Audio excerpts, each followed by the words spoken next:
Prisrčno pozdravljeni, drage gledalke, spoštovani gledalci televizije Exodus. Preberimo današnji evangelij. Tisti čas je bil angel Gabriel od Boga poslan v galilejsko mesto, ki se imenuje Nazaret, k devici zaročeni možu, ki mu je bilo ime Jožef, iz Davidove hiše, in devici je bilo ime Marija. Ko je prišel k njej, je rekel: "Zdrava, milosti polna, Gospod je s teboj." Pri teh besedah se je prestrašila in razmišljala, kaj naj pomeni ta pozdrav.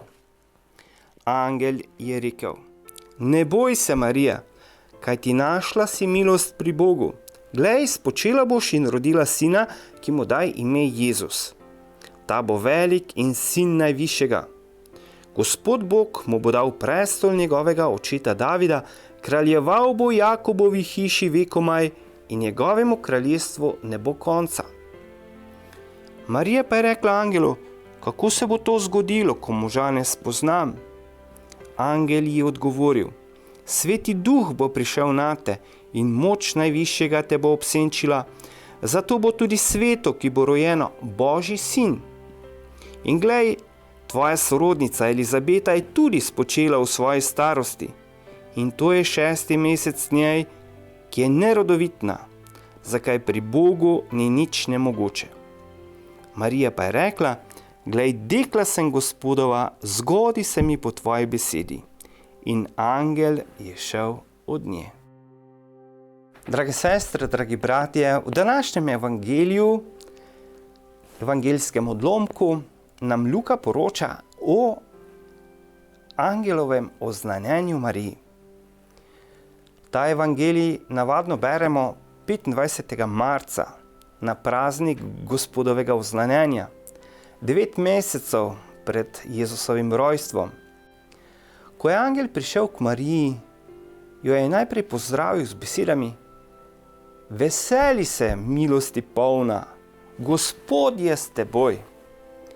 To ni navaden pozdrav, temveč je povabilo k veselju in radosti zaradi Božje navzočnosti in Božjega delovanja v Marijinem življenju. V Svetem pismu so bile tako nagovorjene tiste osebe, ki jih je Bog izbral za posebno poslanstvo. V tem smislu lahko razumemo, zakaj se je Marija ob tem pozdravu prestrašila in premišljevala, kaj pomeni ta pozdrav. V zgodovini odrešenja je mnogo ljudi, ki so se ustrašili poslanstva in se izgovarjali, da niso sposobni, da ne bodo zmogli. Šele potem, ko jim je Gospod obljubil podporo, so sprejeli izziv. Tudi Marija se je spraševala, kakšno poslanstvo ji Gospod pripravlja, ali bo kos temu poslanstvu. Podobno se tudi mi prestrašimo, ko nam je zaupana kakšna pomembna naloga. Sprašujemo se, ali ne bo mogoče preveč zahtevno za nas. Izgovarjamo se, da so drugi boljši, da so bolj pametni in sposobni. Strah pred poslanstvom je lahko znamenje nezaupanja v Boga. Če človek računa z Bogom, mu nobeno poslanstvo ni pretežko. Če te Bog kliče, ti da tudi moč, da to poslanstvo izpolniš.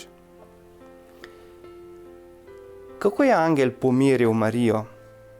Rekel je: "Ne boj se, Marija, kajti našla si milost pri Bogu." In v čem je ta milost?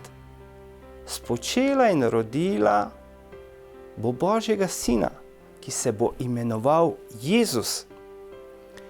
V nadaljevanju je Marija vprašala angela, kako se bo to zgodilo, glede na to, da v času zaroke ni živela z možem Jožefom. Potrebno je podčrtati, da pri Mariji tukaj ne gre za dvom, nevero. Marija si je želela samo pojasnilo in tega je angel dal, ko je rekel: "Sveti Duh bo prišel nate in moč najvišjega te bo obsenčila." Z drugimi besedami, glavno delo bo opravil Sveti Duh. Zato se ti ni potrebno bati, Marija. Ko je Marija dobila zagotovilo, da bo Bog glavni, je rekla angelu: "Glej, dekla sem Gospodova, zgodi se mi po tvoji besedi." In s temi besedami je izrazila svojo pripravljenost in privolitev. V popolni svobodi se Marija odpre za Boga, sprejme zaupano poslanstvo in vse, kar bo morala srečati na poti. In to privolitev je izrazila z veseljem, ne v smislu: "No, če mora že tako biti, pa naj bo." Lahko smo prepričani, da je bil to njen najsrečnejši trenutek v življenju. Mnoga dekleta so sanjala o tem, da bi postala odrešenikove matere. Bog pa je izbral prav njo. Drage sestre, dragi bratje, Marija nas uči iskrenosti v odnosu z Bogom. Uči nas zrelega in pristnega odnosa z njim. Boga lahko sprašujemo, lahko mu izražamo svoje pomisleke. Marija nas uči tudi razpoložljivosti in velikodušnosti. Če bomo bolj zaupali Bogu, lažje bomo sprejemali njegove izzive